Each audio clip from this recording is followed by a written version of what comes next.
Some overdue festive fun. And the Nexus 6P. This thing was released in late October of 2015 to overwhelming critical acclaim, and to the disappointment of thousands of people that were clamoring for their pre-order units. But we have that debacle behind us for now.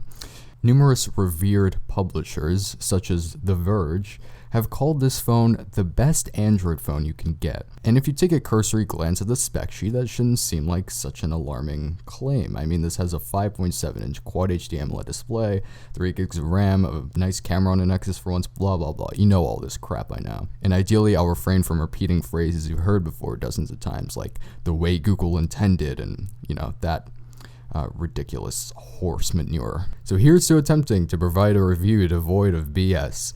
Let's get started, shall we, with what is the Nexus 6P? Okay, off to a great start. This is a phone that was made by Huawei, which is a Chinese manufacturer that is fairly well known in China for making Android handsets with atrocious user interfaces. This is different. Of course, it has pure Android, so it doesn't have any of that, and it's made fairly well. Huawei's done a very nice job making this handset from a design standpoint. It looks nice, and it's probably the best looking Nexus ever. You can get this phone in 4 colors: aluminum, graphite, frost, and matte gold, which kind of pisses me off because I really wanted a gold Nexus, but I got this in November, so unfortunately I was unable to. Because screw early adopters, and screw the people who pre-ordered. Okay, that's the last time I'll mention that. But its design screams premium, and its build quality, while a significant step up from its previous devices, still falls a bit short. Now allow me to explain. The build materials are nice. It's made out of aluminum, so of course it feels premium. But the actual build of the phone feels rather hollow, as if there's nothing in between the display and the back of the phone. Now my iPhone, for instance, okay, scoff all you want, Apple makes spectacularly well-built products. Now with my iPhone 6, and I did have an issue with the softness of the aluminum, which of course they revised with the iPhone 6s, it actually felt like there was something in the phone. It felt compact and dense.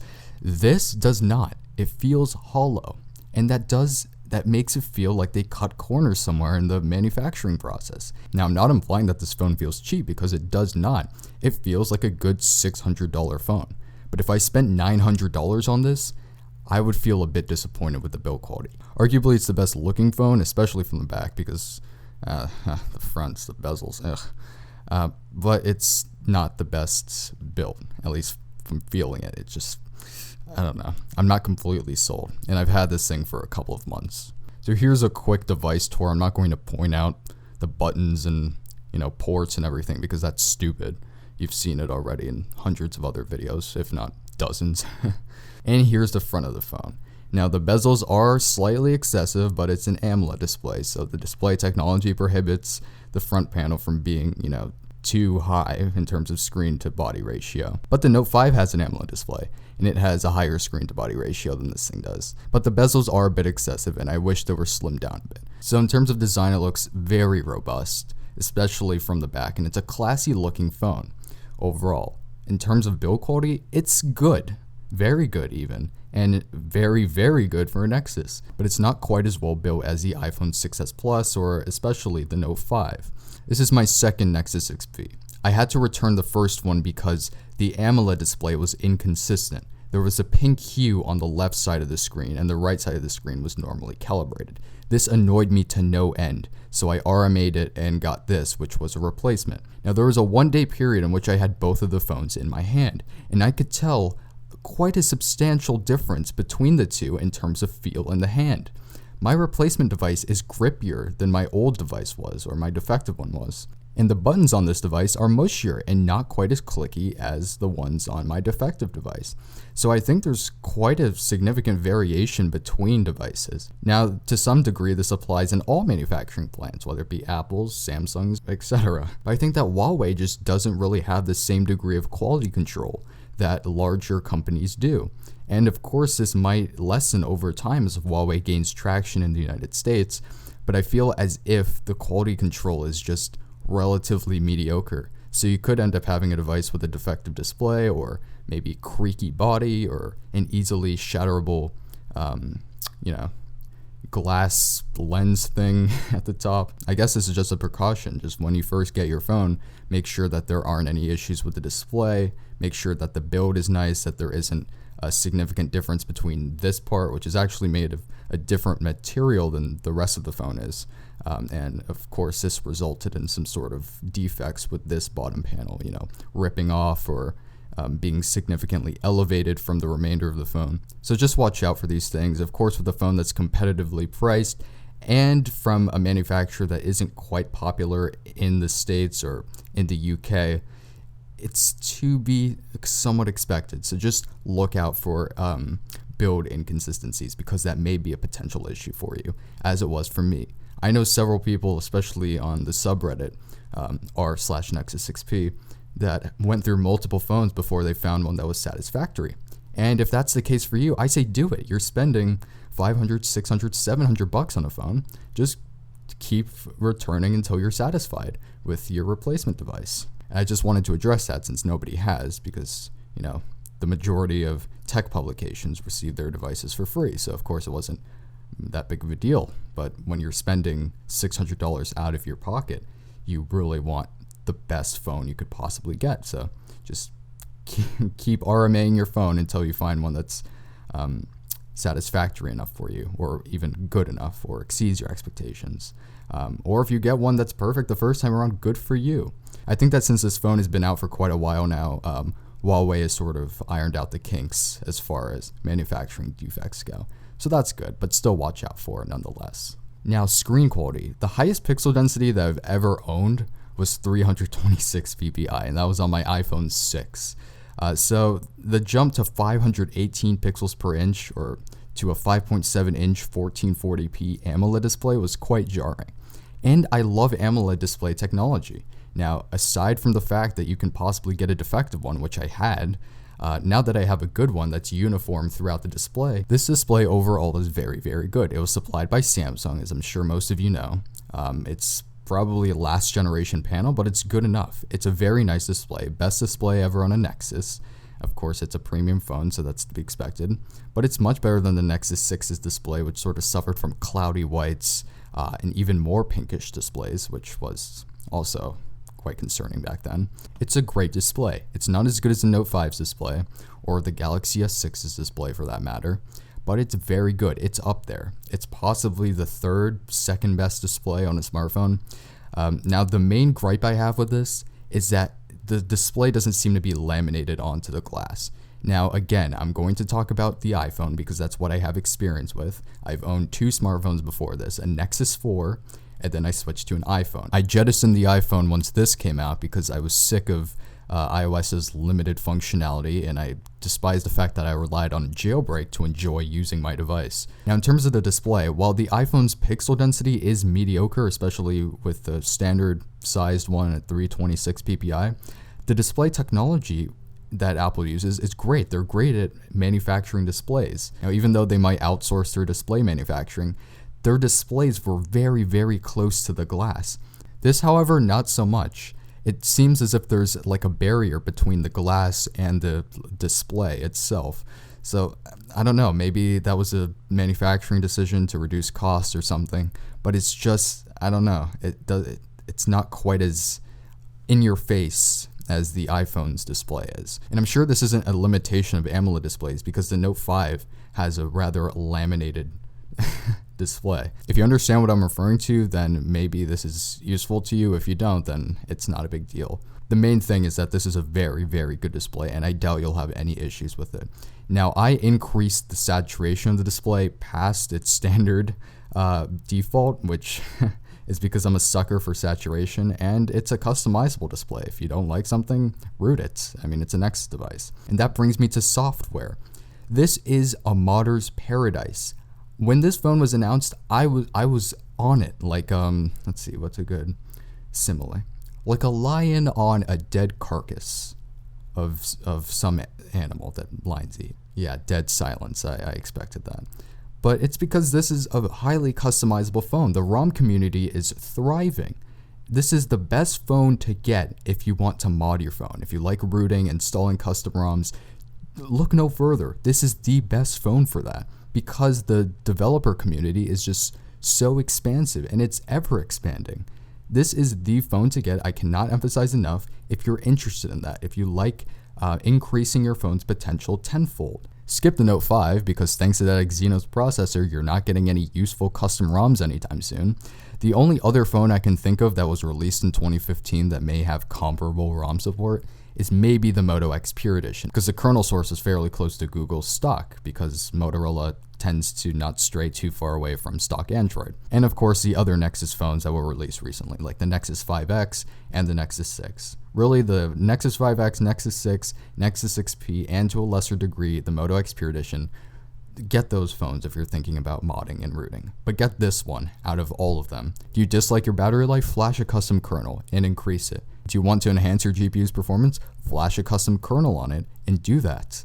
It's a modder's paradise. You can do practically anything you want to do, and that's what's so phenomenal about this phone. But seriously, if you're a rooter or a modder or a hacker, if you want to get too edgy with it, get this phone. There is no other better phone that was released in 2015 that you can get. The only other phone that has better ROM support than this does is a Nexus 6, and that was released in late 2014, which is still a very, very good phone, and I'd say still one of the best phones you can buy today. But this is a new king on the block in terms of software development. I'm sure you know that if you're into that. And in that case, if you still don't have this phone, get it. What are you waiting for? If you have the money, spring for it. If you don't, get the Nexus 6 instead, because at this moment, the software support for that is better than this is, but that will only change with time. The 5X, I guess you can get that if you hate the size of both the Nexus 6 and 6P, but still, I'd recommend at least trying this out before springing for the 5X, because the 5X is quite inferior to the 6P, and it's not that much more inexpensive. So the software is still key with this phone. Although Huawei stepped up the hardware with the Nexus line, the name of the game here is still software and will always be for Nexus phones. The software is its saving grace, because other than that, let's be honest, it'd just be an average smartphone. It'd just be an average flagship. But due to the fact that it has stock Android and the potentiality of hundreds of custom ROMs being released for this, I do not imagine getting any other smartphone anytime soon. And I'm talking about the next 3 years, because this thing is just so far ahead of the competition in terms of software support that I have no worries at all. So if you're a modder, experimenter, developer, or what have you, this is the best phone you can get. Go, get it now. Review over. Camera's nice, battery life is good, blah, blah, blah, blah, blah. Of course, you can extend the battery life with the right kernel, and I'm sure you know all that. If your main priority, or even if a priority of yours, just a general priority, is rooting, modding, customizing, this is the best phone available right now. And this carries over into 2016. Until the end of 2016, this will be the best phone for that, because it's a Nexus phone. Now, let's say you don't root, okay? Let's say you don't, because there's some people with Nexus phones, believe it or not, who don't do that. Well, you still reap the benefits of having a Nexus phone, because when Google has a new Android version, you can update to it seamlessly. So it's like having the iPhone of Android phones, except you don't have a lockdown operating system. Now, performance is very good. I'm not running Google stock ROM right now, so I can't speak for Google stock ROM. However, I did use that for approximately a week, the first week of owning this thing, and performance was very good, at least from what I remember. Of course, I'm using this, and I spent hours tweaking the performance to my liking relative to battery life and everything.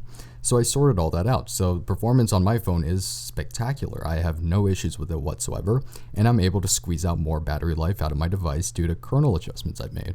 But still, stock ROM should be fine. It's a fast and capable phone with a Snapdragon 810 SoC, so there should be no slowdowns whatsoever for the foreseeable future. Now with this ROM, I'm not really a big fan of the boot animation, but overall, this ROM is very good, and I highly recommend at least trying it out. Benzo ROM again.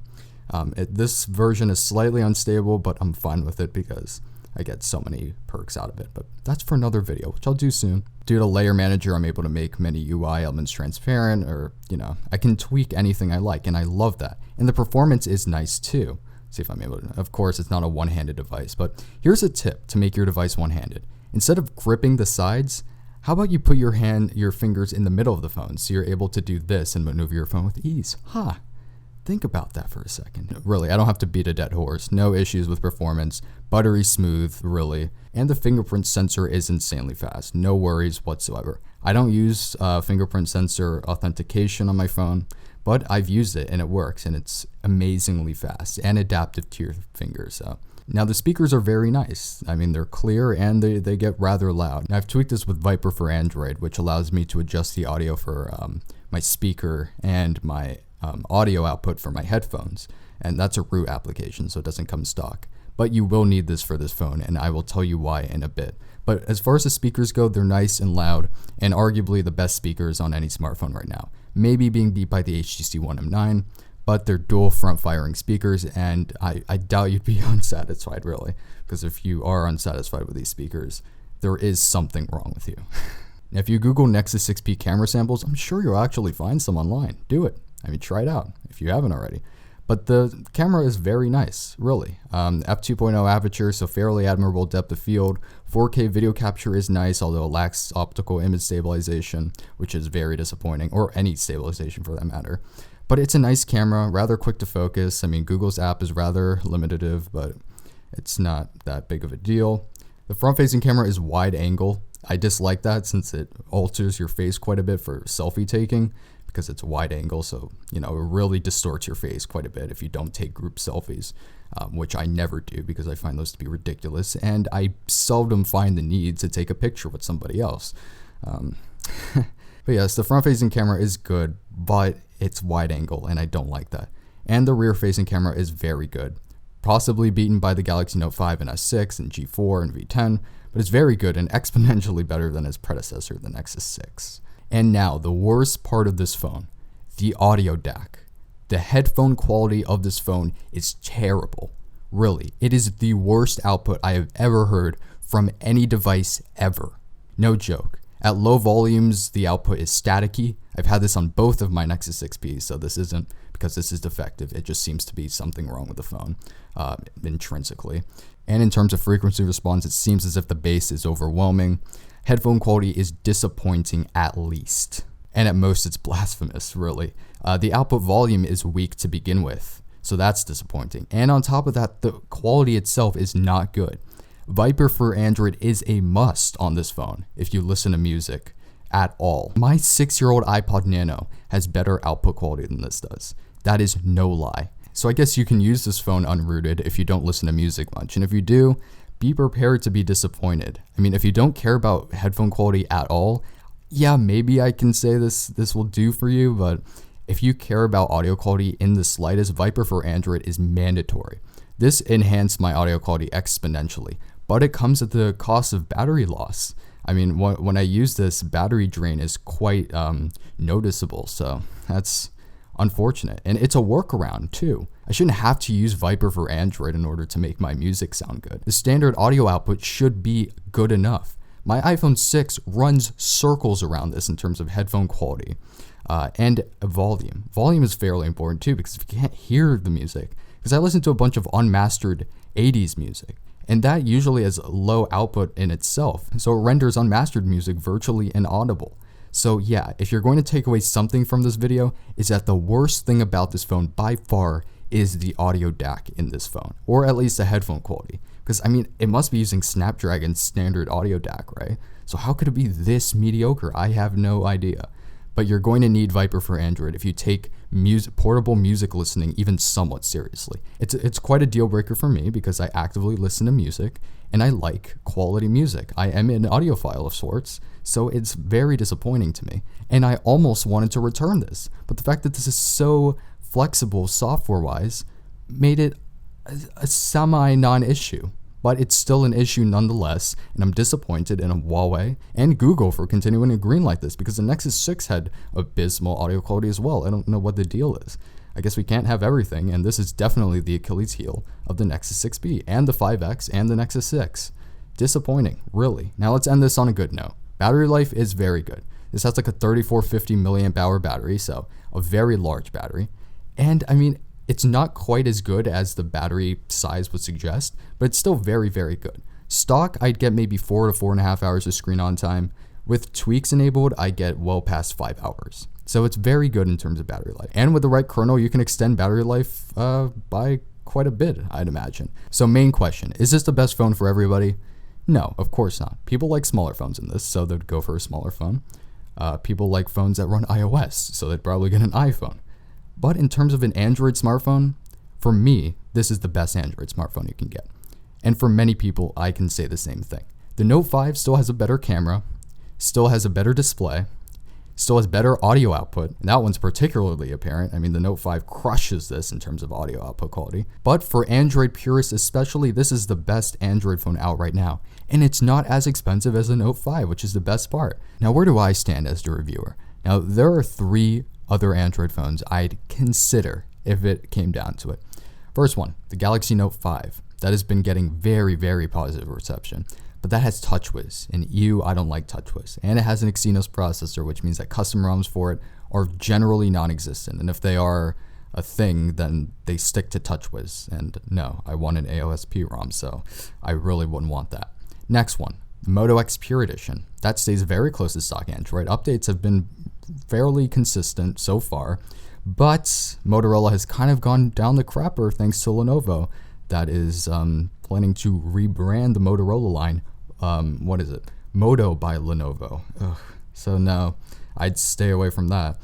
And the last one, the LG V10, which has a fantastic audio DAC that runs 24 circles, or 25 maybe, depending on if it has a good day or not, around the Nexus 6P.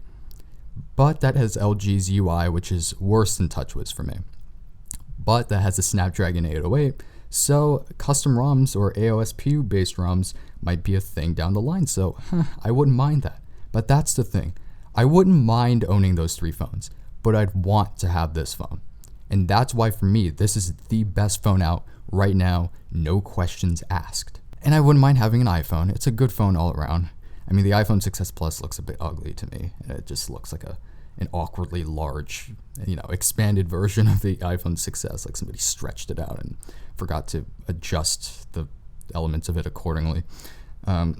I wouldn't mind having that either. I mean, it's a nice all-around phone, but iOS is so stale that I'd kind of hate it, and I'd rely on a jailbreak to enjoy it.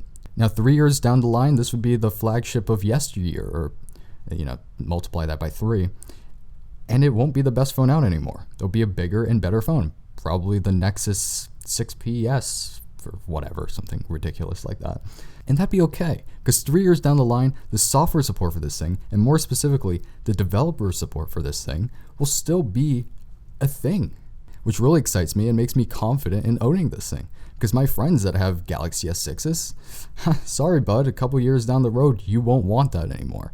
So this is the best phone for me, and I'm sure the best phone for quite a few of you, if not a lot of you. I really recommend this. If the headphone audio output in this thing was at least average, this would be far and away the best phone out right now. But unfortunately, that knocks this a few points off, for me at least, making this just about the best phone you can get for most people. Oh yeah, USB-C. I dislike the fact that I only have one cable to rely on, and I can't ask my friends for a USB Type-C cable, at least not for now. But that issue will alleviate with time, so that's okay. And fast charging is nice too. That's something I'm not used to. I can easily plug this in, so battery life is almost a non-issue for me. Even if it wasn't that good, that's fine. This has relatively fast charging. Not as good as the Moto X Pure Edition, but then again, at least Google isn't being bought by Lenovo anytime soon. Alright, that concludes this review. Thank you for watching. If you have any questions, something I did mention in the video, of course, ask away in the comments below. But yeah, for 2016, definitely buy this. If you're watching this in December of 2016, if the new Nexus phone is out, buy that instead. But if this is for cheaper, fine. Go ahead and get this. It's still a good phone. It'll hold up for the next few years, and I have no problem having this in my pocket for the next 1,000 days. Thanks for watching. You've just been Cyanide, and I'll see you next time.